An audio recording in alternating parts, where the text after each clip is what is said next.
অনেক দিন পর পাঠ করতে শুরু করলাম। খানিকটা প্রিয় মানুষটি জোর করেই শুরু করালো বলতে পারেন। আমার অনেক দিনেরই সুপ্ত ইচ্ছে ছিল এরকম কিছু করবার, কিন্তু সময় বা বিভিন্ন কাজে তা হয়ে ওঠেনি। তবে মানুষটি ঠিক কথা শুনিয়ে রাজি করিয়েই দিলেন স্বপ্ন পূরণের পথ চলার জন্য। নমস্কার, আমি নন্দিনী। আমি বই পড়তে ভীষণ ভালোবাসি, তা সে রচনাই হোক বা ছোট গল্প বা কোনো উপন্যাস। আমি লক্ষ্য করে দেখেছি বর্তমানে বিভিন্ন মাধ্যমে গল্প শুধু পড়া নয়, শোনারও বহু উপায় রয়েছে। তারই একটি উপায় অবলম্বন করে আমার এই ছোট্ট একটি প্রচেষ্টা। যারা বিভিন্ন কাজে বা সময়ের অভাবে পড়তে পারেন না, তাদের জন্য এবং নিজেও অনেক অনেক বই পড়তে পারবো বলেই এই আমার আড়ম্বর। শুরু হলো নতুন একটি পথ চলা। শুরু করছি বিভূতিভূষণ বন্দ্যোপাধ্যায়ের উপন্যাস সমগ্র থেকে একটি উপন্যাস, বিপিনের সংসার। বিপিন সকালে উঠিয়া কলাই চটা পেয়ালাটায় সবে এক পেয়ালা চা লইয়া বসিয়াছে। এমন সময় দেখা গেল তেঁতুলতলার পথে লাঠি হাতে লম্বা চেহারার কে যেন হনহন করিয়া উহাদের বাড়ির দিকেই চলিয়া আসিতেছে। বিপিনের স্ত্রী মনোরমা ঘরের মধ্যে ঢুকিয়া বলিল, দেখো তো কে একটা মিনসে এদিকে আসছে। বিপিন বলিল, জমিদার বাড়ির দারোয়ান গো, আমি বুঝতে পেরেছি। ডাকের ওপর ডাক, চিঠি দিয়ে ডাক, আবার লোক পাঠিয়েও ডাক। মনোরমা বলিল, তা এসেছ তো ধরো আজ দিন 20। ডাক দেওয়ার আর দোষ কি? বিপিনের বড় ভাতৃবধূ এই সময়ে ঘরে ঢুকিয়া বলিলেন, পলাশপুর থেকে বোধ হয় লোক আসছে, এগিয়ে যাও তো ঠাকুরপো। বিপিন বিরক্ত মুখে চায়ের পেয়ালাটায় চুমুক দিয়া ঘর হইতে বাহির হইয়া উঠানে গিয়া দাঁড়াইল এবং আগন্তুক লোকটির সঙ্গে দুই একটি কথা বলিয়া তাহাকে বিদায় দিয়া একখানি চিঠি হাতে সোজা রান্নাঘরে গিয়া মাকে বলিল, এই দেখো মা, ওরা আবার চিঠি লিখেছে। 2 দিন যে জিরোবো তার কোনো উপায় নেই। বিপিনের মা বলিলেন, তা তো এছো বাপু, 20-22 দিন কি তার বেশি। তাদের কাজের সুবিধের জন্যই তো তোমায় রেখেছে। এখানে তুমি বসে থাকলে তাদের চলে? সকলের মুখেই ওই একই কথা, যেমনি মা তেমনি স্ত্রী। কাহারও নিকটে একটু সহানুভূতি পাইবার উপায় নাই, কেবল যাও যাও শব্দ। টাকা রোজগার করিতে পারো, সবাই খুশি, তোমার সুখ দুঃখ কেহই দেখিবে না। বিরক্তির মাথায় বিপিন স্ত্রীকে বলিল, আর একটু চা দাও দিকি। মনোরমা বলিল, চা আর হবে কি দিয়ে, দুধ যা ছিল সবটুকু দিয়ে দিলাম। বিপিন বলিল, চা খাবো, তাই করে দাও। চিনিও তো নেই, চাই বা কেমন করে খাবে? মাকে বলো ওর গুড়ের নাগরি থেকে গুড় বের করে দিতে, তাই দিয়ে করো। মনোরমা ঝাঁজের সঙ্গে বলিল, মাকে তুমি বলো গিয়ে, বুড়ো মানুষ, দশমী আছে, দোয়াদশী আছে, ওই তো একখানা গুড়ের নাগরি, তাও চা খেয়ে খেয়ে আর্ধেক খালি হয়ে গিয়েছে। এখনো 3 মাস চললে তবে নতুন গুড় উঠবে, ওর চলবে কিসে? এদিকে তো নতুন এক নাগরি আখের গুড় কিনে দেবার কড়ি জুটবে না সংসারে। মায়ের কাছ থেকে রোজ রোজ গুড় চাইতে লজ্জা করে না? বিপিন আর কোনো কথা না বলিয়া চুপ করিয়া গেল। তাহার মনটা আজ কয়দিন হইতেই ভালো নয়।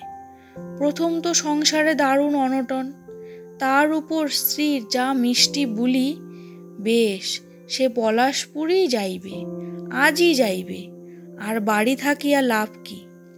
বাড়ির কেহই তেমন পছন্দ করে না যে সে বাড়ি থাকে।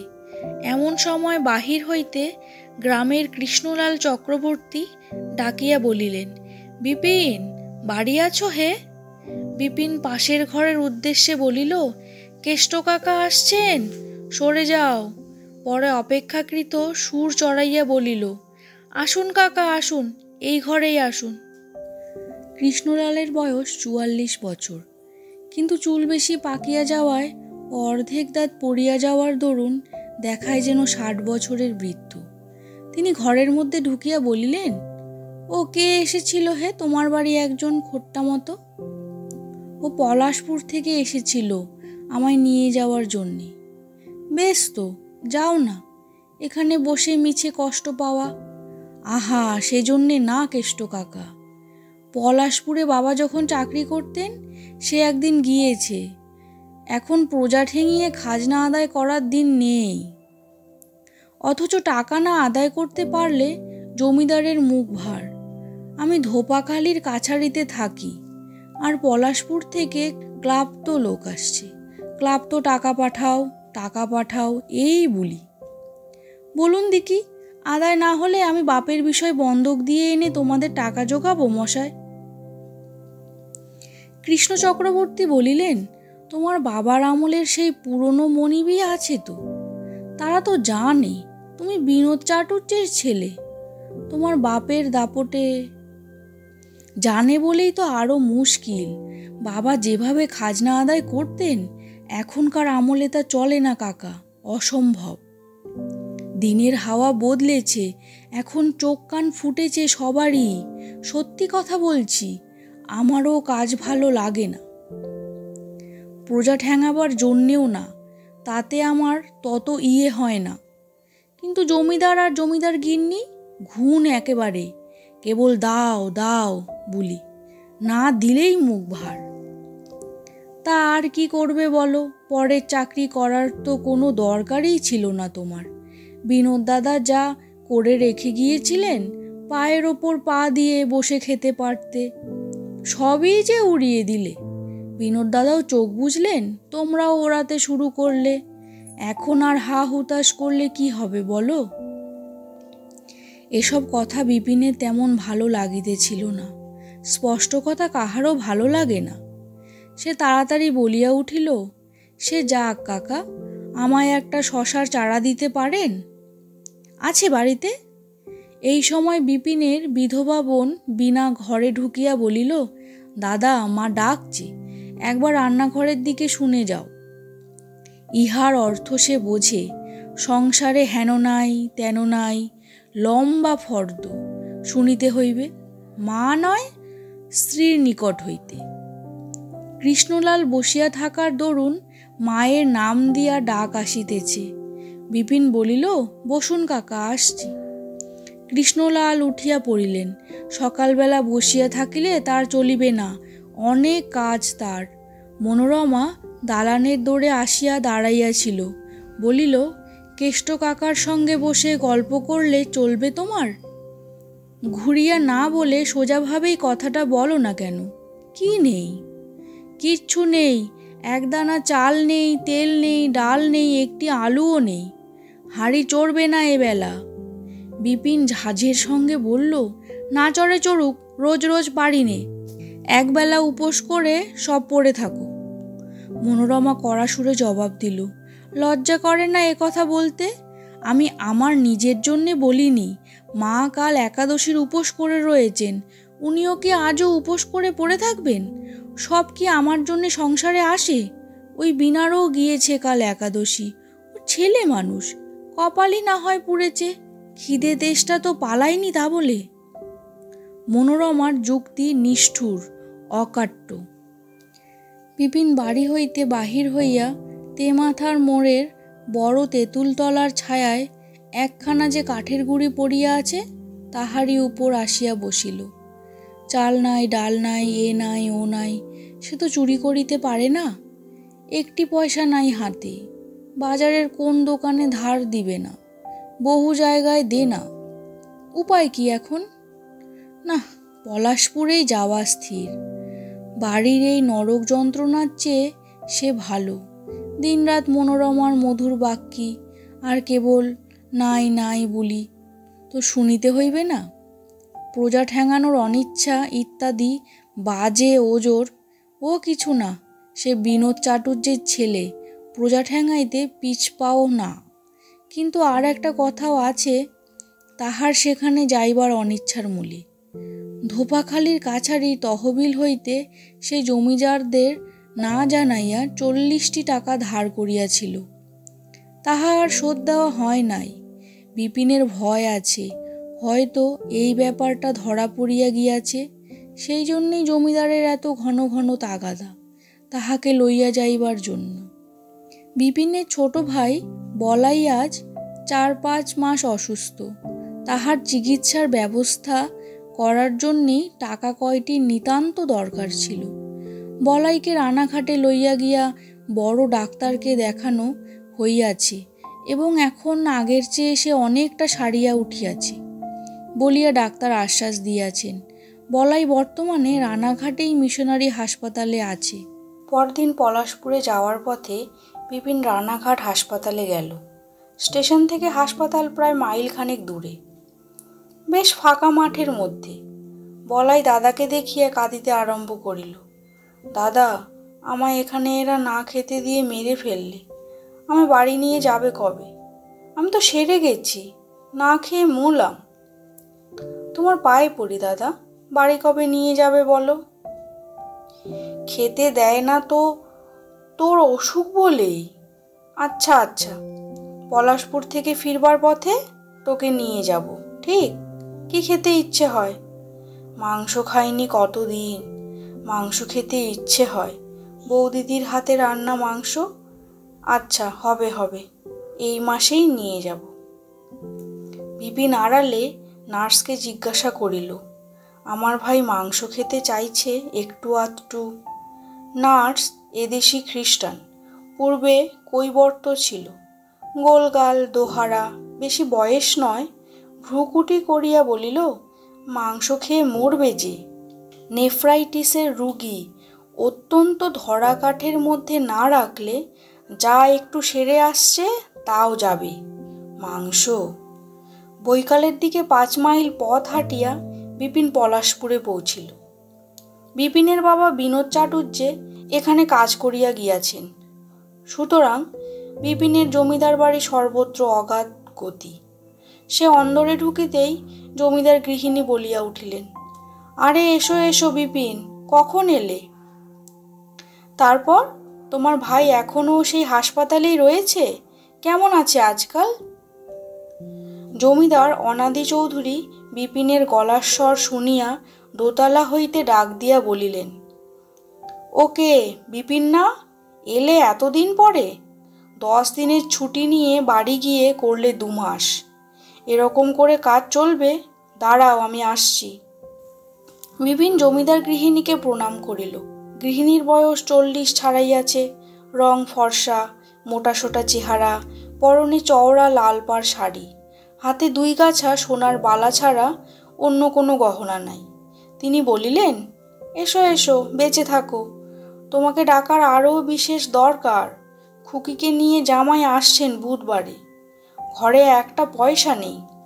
ধোপাখালির কাছারি আজ 2 মাস বন্ধ।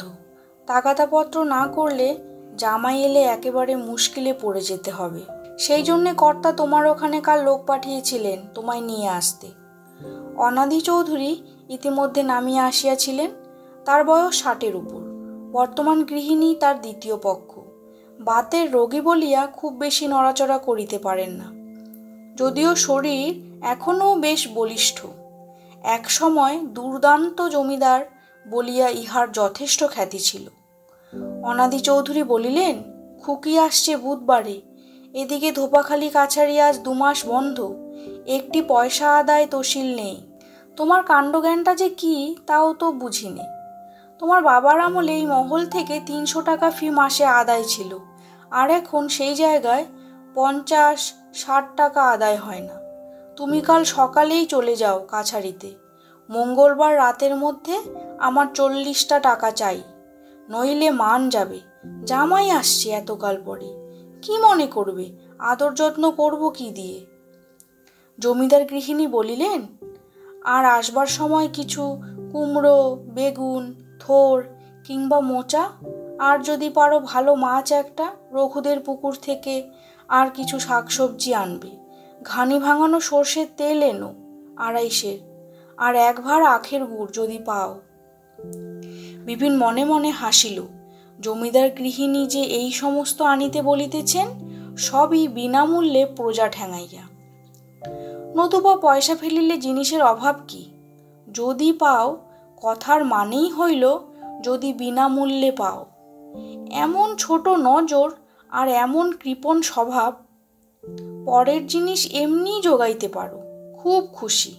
দায় পড়িয়াছে বিপিনের, পরের সাপমন্যি কুড়াইয়া তাহাদের জন্যে বেসাতি আনিবার।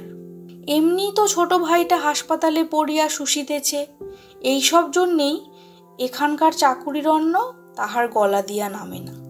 পলাশপুর হইতে ধোপাখালির কাছারি ৮ ক্রোশ। নায়েবের জন্য গাড়ির ব্যবস্থা করিবেন তেমন পাত্র নন অনাদি চৌধুরী। সুতরাং সারা পথ হাঁটিয়া সন্ধ্যার পূর্বে বিপিন কাছারি পৌঁছিল। কাছারি ঘরে ক্যানেস্টা কাটা টিনের দেয়াল, চাল খড়ের। স্থানীয় জনৈক নাপিতের পুত্র মাসিক ১২ আনা বেতনে কাছারিতে ঝাড়পাটের কাজকর্ম করে। বিপিন তাহাকে সংবাদ দিয়া আনাইল।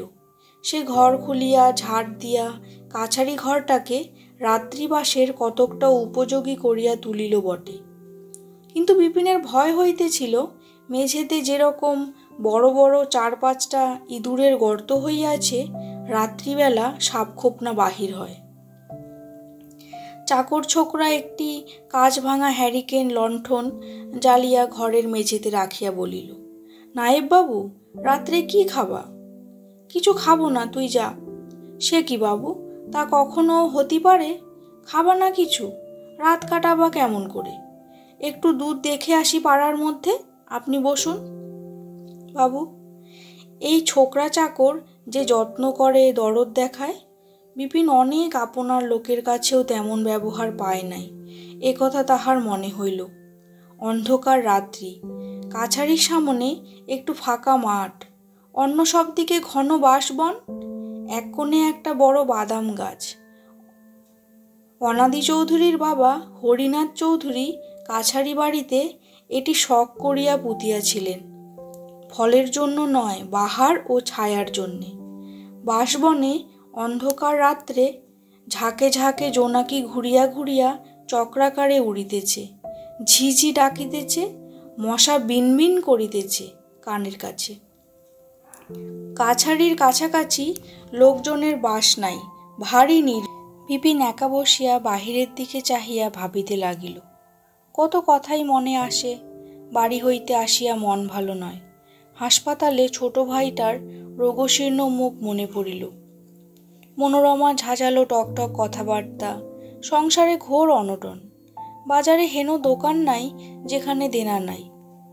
আজ শনিবার, সামনের বুধবারে মহাল হইতে ৪০টা টাকা ও এক গাদা ফল, তরকারিপত্র, মাছ, দই জমিদার বাড়ি লইয়া যাইতে হইবে। জামাইয়ের অভ্যর্থনার জোগাড় করিতে ৩ দিনের মধ্যে গরিব গায়ে ৪০ টাকা আদায় হওয়া দূরের কথা, ১০টি টাকা হয় কিনা সন্দেহ। অথচ জমিদার বা জমিদার গিন্নি তা বুঝিবেন না। দিতে না পারিলেই মুখ ভার হইবে তাদের। কি বিষম মুশকিলে সে পড়িয়াছে। অথচ চিরকাল তাহাদের এমন অবস্থা ছিল না। বিপিনের বাবা এই কাছারিতে এক কলমে ১৯ বছর কাটাইয়া গিয়াছেন এই জমিদারদের কাজে। যথেষ্ট অর্থ রোজগার করিতেন, বাড়িতে লাঙল রাখিয়া চাষবাস করাইতেন। গ্রামের মধ্যে যথেষ্ট নামডাক প্রতিপত্তি ছিল। বাবা চক্ষু বুঝিবার সঙ্গে সঙ্গে সব গেল। কতক গেল দেনার দায়ে, কতক গেল তাহারই বদখেয়ালিতে।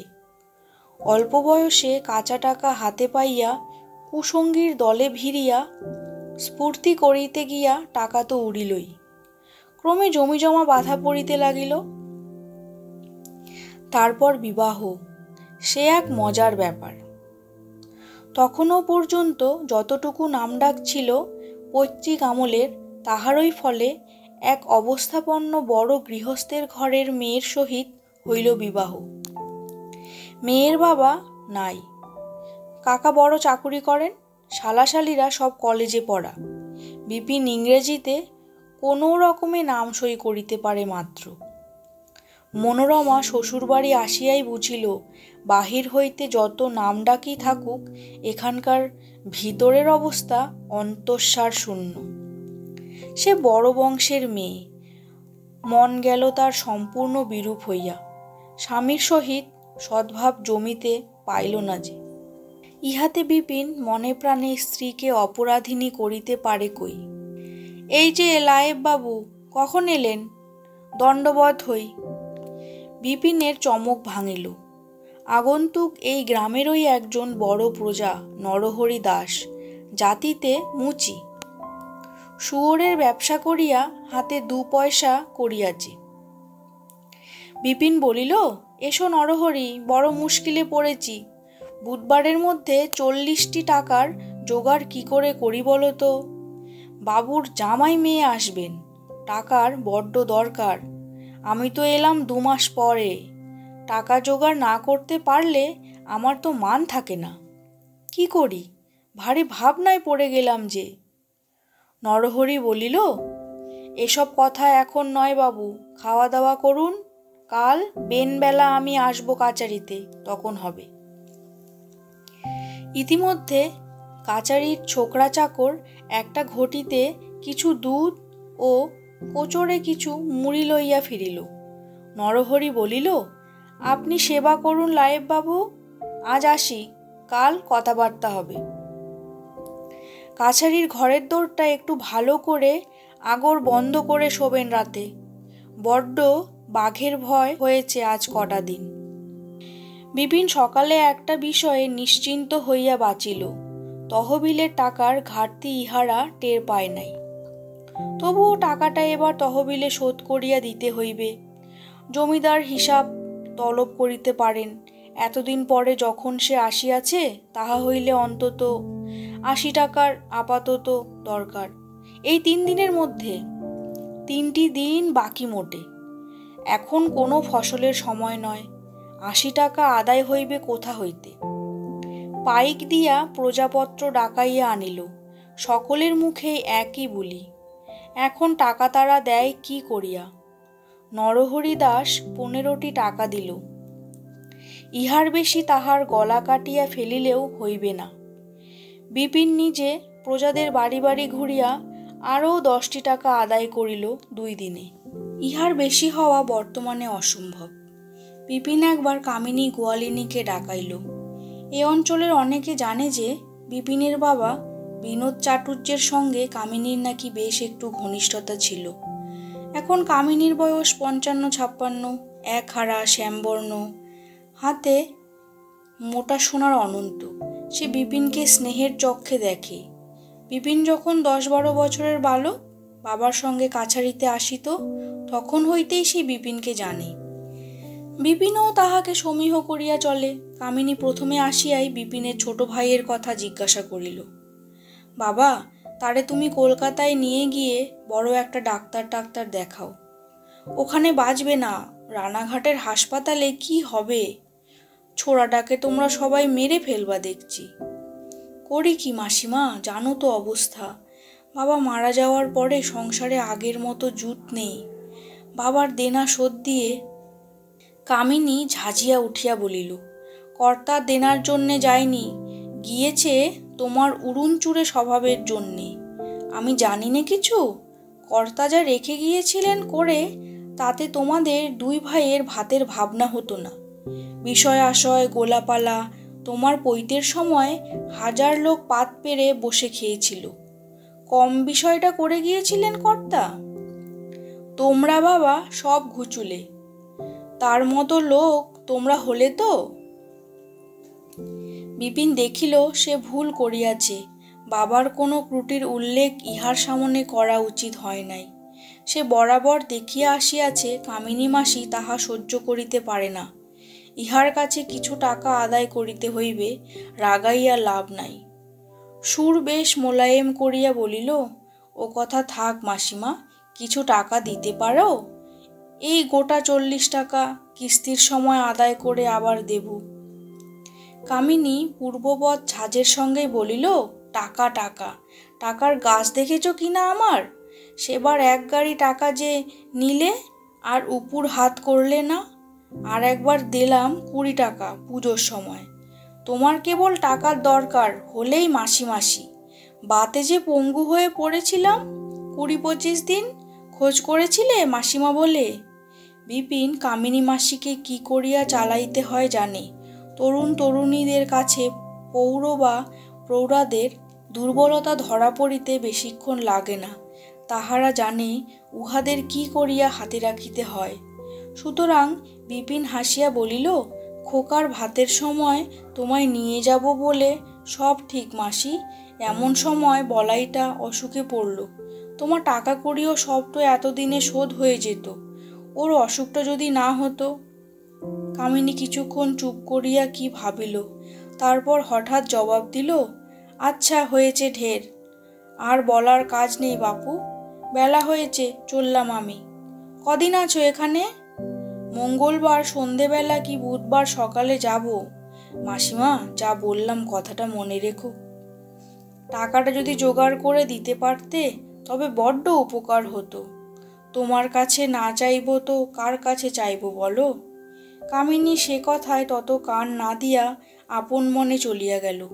যাইবার সময় বলিয়া গেল, তোমার পাইককে কি ওই নটবরের ছেলেটাকে আমার বাড়িতে পাঠিয়ে দিও।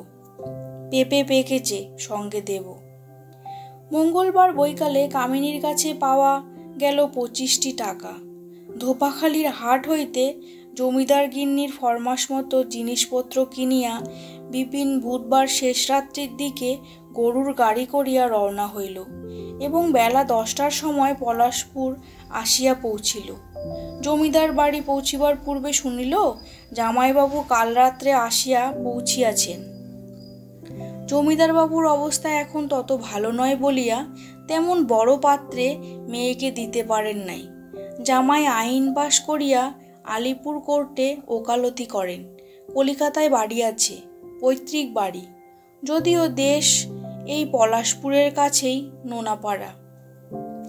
তরি তরকারির ধামা গরুর গাড়ি হইতে নামাইতে দেখিয়া জমিদার গৃহিণী খুশি হইয়া বলিলেন, ওই দেখো বিপিন মহাল থেকে কত জিনিসপত্র এনেছে। কুমড়োটা কে দিলে বিপিন? কি চমৎকার কুমড়োটি। বিপিন বলিল, দেবে আবার কে, কাল হাটে কেনা। আর এই পটল ঝিঙে শাকের ডাঁটা? ওসব হাটে কেনা, তা এত জিনিস পয়সা খরচ করে না আনলেই হতো। মহাল থেকে আগে তো দেখেছি কত জিনিসপত্র আসতো, তোমার বাবাই আনতেন। আর আজকাল ছাই বলতে রাইও তো কখনো দেখিনি। ওটা কি মাছ দেখছি যে, বেশ মাছ, ওটাও কেনা নাকি? 250-এর 7 আনা করে, 17.5 আনায় নগদ কেনা। জমিদার গিন্নি বিরক্তির মুখে বলিলেন, কে বাবু তোমায় বলেছিল নগদ পয়সা ফেলে 250-এর মাছ কিনে আনতে? মহালে নেই 1 পয়সা আদায়, এর ওপর তরি তরকারি মাছ 2 টাকার ওপর খরচ করে ফেলতে কে বলেছিল জিজ্ঞেস করি? বিপিন বলিল, 2 টাকার ওপর কি বলছেন, 3.5 টাকা খরচ হয়েছে। আপনি সেই এক নাগরি আখের গুড় আনতে বলেছিলেন, তাও এনেছি। 7.5 সের নাগরি, 3 আনা করে সের হিসেবে। জমিদার গিন্নি রাগিয়া বলিলেন, থাক, আর হিসেব দেখাতে হবে না। তোমাকে আমি ওসব কিনে আনতে কি বলেছিলাম যে আমার কাছে এসে হিসেব দেখাচ্ছ? বিপিন খুশির সহিত ভাবিল, বেশ হয়েছে, মরছেন জ্বলে পয়সা খরচ হয়েছে বলে। কি কঞ্জুস, আর কি ছোট নজর রে বাবা। মুখে সে কোনো কথা না বলিয়া চুপ করিয়া রহিল। জামাইটির সঙ্গে তাহার দেখা হইল বিকালের দিকে। বয়স 26-27 বছর, একটু হৃষ্টপুষ্ট, চোখে চশমা, গম্ভীর মুখ। বৈঠকখানায় বসিয়া কি ইংরেজি কাগজ পড়িতেছিলেন। বিপিন বার কয়েক বৈঠকখানায় যাওয়া আসা করিল বটে, কিন্তু জামাইবাবু বোধ করি তাহার অস্তিত্বের প্রতি বিশেষ কিছু মনোযোগ না দিয়াই এক মনে খবরের কাগজ পড়িয়া যাইতে লাগিলেন। বিপিনের রাগ হইল। তখনই সে সংকল্প করিল সেও দেখাইবে বড়লোকের জামাইকে সে গ্রাহ্যও করে না। তুমি আছো বড়লোকের জামাই, তা আমার কি? বিপিন বৈঠকখানা ঘরে ঢুকিয়া ফরাস বিছানো চৌকির এক পাশে বসিয়া রহিল খানিকক্ষণ নিঃশব্দে। 10 মিনিট কাটিয়া গেল। জামাইবাবু তাহার দিকে ফিরিয়াও চাহিলেন না বা একটা কথাও বলিলেন না। বিপিন পকেট হইতে বিড়ি বাহির করিয়া ধরাইল এবং ইচ্ছা করিয়াই ধোয়া ছাড়িতে লাগিল, এমনভাবে যাহাতে জামাইয়ের চোখে পড়ে। জামাইবাবু বোধ হয় এবার ধূম্র হইতে বহ্নিমান পর্বতের অস্তিত্ব অনুমান করিয়া খবরের কাগজ চোখের সম্মুখ হইতে নামাইলেন। বিপিনকে তিনি চেনেন, বিবাহের পর 2-3 বার দেখিয়াছেন, শ্বশুরের জমিদারির জনৈক কর্মচারী বলিয়া জানেন। তাহাকে এরূপ নির্বিকার ও বেপরোয়া ভাবে তাহার সম্মুখে বিড়ি ধরাইয়া খাইতে দেখিয়া তিনি বিস্মিত হইলেনই। লোকটার বেয়াদবিতেও একটু রাগও হইল, কিন্তু সে বেয়াদবি সীমা অতিক্রম করিয়া তাহাকে সম্পূর্ণ নির্বাক করিয়া দিল। যখন লোকটা দাঁত বাহির করিয়া একগাল হাসিয়া বলিল, জামাইবাবু কেমন আছেন, চিনতে পারেন? বিড়ি টিড়ি খান নাকি? নিন না, আমার কাছে আছে। কথা শেষ করিয়া লোকটা একটা দেশলাই ও বিড়ি তাহার দিকে আগাইয়া দিতে আসিল, নিতান্ত বেয়াদব ও অসভ্য। জামাইবাবু বিপিনের দিকে না চাহিয়া গম্ভীর মুখে সংক্ষেপে উত্তর দিলেন, থাক, আছে আমার কাছে, বলিয়া পকেট হইতে রৌপ্য নির্মিত সিগারেটের কেস বাহির করিয়া একটি সিগারেট ধরাইলেন। বিপিন ইহাতে অপমানিত মনে করিল। প্রতিশোধ লইবার জন্য পাল্টা অপমানের অন্য কোনো ফাঁক খুঁজিয়া না পাইয়া সে বলিয়া উঠিল, জামাইবাবু, ও কি সিগারেট? একটা এদিকে দিন দেখি। বাড়ির গোমস্তা জমিদার বাবুর জামাইয়ের নিকট সিগারেট চায়, ইহার অপেক্ষা বেয়াদবি ও অপমান আর কি হইতে পারে? বিপিন সিগারেটের জন্য গ্রাহ্যও করে না, কিন্তু লোকটাকে অপমান করিয়াই তাহার সুখ। জামাইবাবু কিন্তু রৌপ্য নির্মিত সিগারেট কেস হইতে একটা সিগারেট বাহির করিয়া তাহার দিকে ছুড়িয়া দিলেন, কোনো কথা বলিলেন না। বিপিন সিগারেট ধরাইয়া বলিল, তারপর জামাইবাবু কবে এলেন? কাল রাত্রে? বাড়ির সব ভালো তো? আপনি এখন সেই আলিপুরেই ওকালতি করছেন? বেশ বেশ। দিদিমণি আর ছেলেপুলেদের সব এখানে এনেছেন নাকি? এতগুলি কথার উত্তর দিতে গিয়া জামাইবাবু একবারও তাহার দিকে চাহিলেন না, বা খবরের কাগজ সেই যে আবার চোখের সামনে ধরিয়া আছেন তাহা হইতে চোখও নামাইলেন না। বিপিনের ইচ্ছা হইল আরও একটু শিক্ষা দেয় এই শহুরে চালবাজ লোকটাকে। অন্য কোনো উপায় না ঠাউরাইতে পারিয়া বলিল, মানির শরীর বেশ ভালো আছে তো? মানি জমিদার বাবুর মেয়ে, সুলতার ডাকনাম। ডাকনামে গ্রামের মেয়েকে ডাকা এমন কিছু আশ্চর্য নয় যদি বিপিনের বয়স বেশি হইত, কিন্তু তাহার বয়স জামাইয়ের চেয়ে এমন কিছু বেশি নয়, বা সুলতাও নিতান্ত বালিকা নয়। কম করিয়া ধরিলেও সুলতাও 22 বছরে পড়িয়াছে গত জ্যৈষ্ঠ মাসে। এইবার প্রত্যাশিত ফল ফলিল বোধ হয়। জামাইবাবু হঠাৎ মুখ হইতে খবরের কাগজ নামাইয়া বিপিনের দিকে চাহিয়া একটু কড়া গম্ভীর সুরে প্রশ্ন করিলেন, মানিকে? অর্থাৎ মানিকে তিনি ভালো রকমই জানেন, কিন্তু জমিদার বাড়ির মেয়েকে মানি বলিয়া সম্বোধন করিবার বেয়াদবি তোমার কি করিয়া হইল? ভাবখানা এইরূপ। বিপিন বলিল, মানি মানে দিদিমণি, বাবুর মেয়ে। আমরা মানি বলেই জানি কি না, আমাদের চোখের সামনে মানুষ। ঠিক এই সময়ে চা ও জলযোগের জন্য অন্দর বাড়ি হইতে জামাইবাবুর ডাক পড়িল। বিপিন বসিয়া আর একটি বিড়ি ধরাইল। শহুরে জামাইবাবুর চালবাজি সে ভাঙিয়া দিয়াছে। বিপিনকে এখনও চেনে নাই, চাকুরি পরোয়া সে করে না। আর কেহ যে তাহার সামনে চাল দেখাইয়া তাহাকে ছোট করিয়া রাখিবে, তাহার ইহা অসহ্য। ঝি আসিয়া বলিল, নায়েব বাবু, মা ঠাকুরুন বললেন আপনি কি এখন জল টল কিছু খাবেন? রাগে বিপিনের গা জ্বলিয়া গেল। এইভাবে জিজ্ঞাসা করিয়া পাঠাইলে অতি বড় নির্লজ্জ লোকও কি বলিতে পারে সে খাইবে? ইহাই ইহাদের বলিয়া পাঠাইবার ধরন। সাধে কি সে এখানে থাকিতে নারাজ? রাত্রে খাওয়ার সময়ও এই ধরনের ব্যাপার অন্যরূপ লইয়া দেখা দিল। দালানের একপাশে জামাইবাবুও তাহার খাবার জায়গা হইয়াছে। জামাইয়ের পাতের চারিদিকে 18টা বাটি। তাহাকে দিবার সময় সব জিনিসই পাতে দিয়া যাইতেছে। তাহার পরে দেখা গেল জামাইবাবুর পাতে পড়িল পোলাও, তাহার পাতে সাদা ভাত। অথচ বিপিন বিকাল হইতেই খুশির সহিত ভাবিয়াছে রাত্রে পোলাও খাওয়া যাইবে। পোলাও রান্নার কথা সে জানিত। কি ভাগ্য, জামাইয়ের পাতে লুচি দেওয়ার সময় জমিদার গিন্নি তাহার পাতেও খানচার লুচি দিলেন। বিপিন খাইয়ে লোক 4খানি লুচি শেষ করিয়া বসিয়া আছে দেখিয়া জমিদার গিন্নি বলিলেন, বিপিনকে লুচি দেব? ইহা জিজ্ঞাসা নয়, দিব্য পরিস্ফুট স্বগত উক্তি। অর্থাৎ ইহা শুনিয়া যদি বিপিন লুচি আনিতে বারণ করিয়া দেয়। কিন্তু বিপিন তরুণ যুবক, ক্ষুধাও তাহার যথেষ্ট, চক্ষুলজ্জা করিলে তাহার চলে না। সে চুপ করিয়া রহিল। জমিদার গিন্নি আবার 4খানা গরম লুচি আনিয়া তাহার পাতে দিলেন। বিপিন সে কখানা শেষ করিতে এবার কিছু বিলম্ব করিল চক্ষুলজ্জায় পড়িয়া। কারণ ওদিকে জামাইবাবু হাত গুটাইয়াছেন। জমিদার গিন্নি ঘরের দোরে ঠেস দিয়া দাঁড়াইয়া বলিলেন, বিপিনকে লুচি দেব? ইহাও জিজ্ঞাসা নয়, পূর্ববৎ স্বগত উক্তি। তবে বিপিনকে শুনাইয়া বটে। বিপিন ভাবিল, ভালো মুশকিলে পড়া গেল। লুচি দেব, লুচি দেব, দেবার ইচ্ছে হয় দিয়ে ফেললেই তো হয়, মুখে অমন বলার কি দরকার?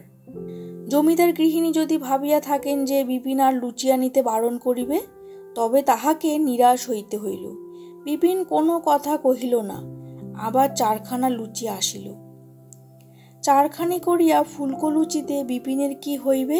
সে পাড়াগাঁয়ের ছেলে, খাইতে পারে ওরকম 1 ধামা লুচি হইলে তবে তাহার কুলায়। কাজেই সে বলিল, না মাসিমা, লুচি খাওয়া অভ্যেস নেই, ভাত না হলে যে খেয়ে তৃপ্তি হয় না। জমিদার গিন্নি ভাত আনিয়া দিলেন। মনে হইল তিনি নিঃশ্বাস ফেলিয়া বাঁচিয়াছেন। বিপিন মনে মনে হাসিল। খাওয়া শেষ করিয়া সে বাহিরের ঘরে যাইতেছে। রোয়াকের কোণের ঘরের জানলার কাছ দিয়া যাইবার সময় তাহাকে কে ডাকিল, ও বিপিনদা। বিপিন চাহিয়া দেখিল জানালার গড়াদে ধরিয়া ঘরের ভিতরে জমিদার বাবুর মেয়ে মানি দাঁড়াইয়া আছে। মানি দেখিতে বেশ সুশ্রী, রঙও ওর মায়ের মতো ফর্সা, এখনও 1 হারা চেহারা আছে। তবে বয়স হইলে মায়ের মতো মোটা হইবার সম্ভাবনা রহিয়াছে। মানি বুদ্ধিমতী মেয়ে, বেশভূষার প্রতি চিরকালই তাহার সযত্ন দৃষ্টি। এখনও যে ধরনের 1খানি রঙিন শাড়ি ও হাফ হাতা ব্লাউজ পরিয়া আছে, পাড়াগাঁয়ের মেয়েরা তেমন আটপৌরে সাজ করিবার কল্পনাও করিতে পারে না, একথা বিপিনের মনে হইল। বিপিনের বাবা বিনোদ চাটুর্যে যখন এদের স্টেটে নায়েব ছিলেন, বিপিন বাপের সঙ্গে বাল্যকালে কত আসিত এদের বাড়িতে। মানির তখন 9-10 বছর বয়স। মানির সঙ্গে সে কত খেলা করিয়াছে। মানির সাহায্যে উপরের ঘরের ভাড়ার হইতে আমসত্ত্ব ও কুলের আচার চুরি করিয়া দুইজনে সিঁড়ির ঘরে লুকাইয়া দাঁড়াইয়া খাইয়াছে। মানির পড়া বলিয়া দিয়াছে। বিপিনের পৈতা হইবার পর মানি একবার বিপিনের ভাতের থালায় নিজের পাত হইতে কি একটা তুলিয়া দিয়া বিপিনের খাওয়া নষ্ট করার জন্য মায়ের নিকট হইতে খুব বকুনি খায়। সেই মানি কত বড় হইয়া গিয়াছে, ওর দিকে যেন আর তাকানো যায় না। বিপিন বলিল, মানি কেমন আছো? ভালো আছি, তুমি কেমন আছো বিপিনদা? বিপিনের মনে হইল তাহার সহিত কথা বলিবার জন্যই মানি এই জানালার ধারে অনেকক্ষণ হইতে দাঁড়িয়ে আছে। মানিকে একসময় বিপিন যথেষ্ট স্নেহের চক্ষে দেখিত। ভালোবাসা হয়তো তখনও ঠিক জন্মায় নাই, কিন্তু বিপিনের সন্দেহ হয় মানি তাহাকে যে চক্ষে দেখিত, তাহাকে শুধু স্নেহ বা শ্রদ্ধা বলিলে ভুল হইবে, তাহা আরও বড়। ভালোবাসা ছাড়া তাহার অন্য কোনো নাম দেওয়া বোধ হয় চলে না। মানির কথা বিপিন অনেকবার ভাবিয়াছে। এক সময়ে মানি ছিল তাহার চোখে নারী সৌন্দর্যের আদর্শ। মনোরমাকে বিবাহ করিবার সময় বাসর ঘরে মানির মুখ কতবার মনে আসিয়াছে। তবে সে আজ ৬-৭ বছরের কথা, তাহার নিজের বয়সই হইতে চলিল ২৭-২৮। বিপিন বলিল, খুব ভালো আছি, তুমি যে মাথায় খুব বড় হয়ে গিয়েছ মানি। বিপিনদা, ওরকম করে কথা বলছো কেন? আমি কি নতুন লোক এলাম? বিপিনের মনে পড়িল মানিকে সে কখনো তুমি বলে নাই, চিরকাল তুই বলিয়া আসিয়াছে। এখন অনেক দিন পরে দেখা, প্রথমটা একটু সংকোচ বোধ করিতেছিল, বলিল, কলকাতার লোক এখন তোরা, তুই কি আর সেই পাড়াগাঁয়ে ছোট্ট মানিটি আছিস? তুমি কি আমাদের কাছারিতে কাজে ঢুকেছ? হ্যাঁ, না ঢুকে করি কি, সংসার একেবারে অচল। তোর কাছে বলতে কোনো দোষ নেই মানি। যেদিন এখানে এলুম এবার, না হাতে একটি পয়সা, না ঘরে এক মুঠো চাল, আর ধর লেখাপড়াই বা কি জানি, কিছুই না। কিন্তু তুমি এখানে টিকতে পারবে না বিপিনদা, তুমি ঘোর খামখেয়ালি মানুষ। তোমায় আর আমি চিনি নে। বিনোদ কাকা যেরকম করে কাজ করে টিকে থেকে গিয়েছেন, তুমি কি তেমন পারবে? আজই কি সব করেছ? ২-৩ টাকা খরচ করে দিয়েছ, মা বলছিলেন বাবাকে, বলিয়া মানি হাসিল। বিপিন বলিল, যদি খরচই করে থাকি সে তো তোদেরই জন্যে। তুই এসছিস এতকাল পরে, একটু ভালো মাছ না খেতে পেলে তুই বা কি ভাববি? মানি মুখ টিপিয়া হাসিয়া বলিল, মহাল থেকে মাছ আনলে না কেন? কে মাছ দেবে বিনি পয়সায় তোদের মহালে?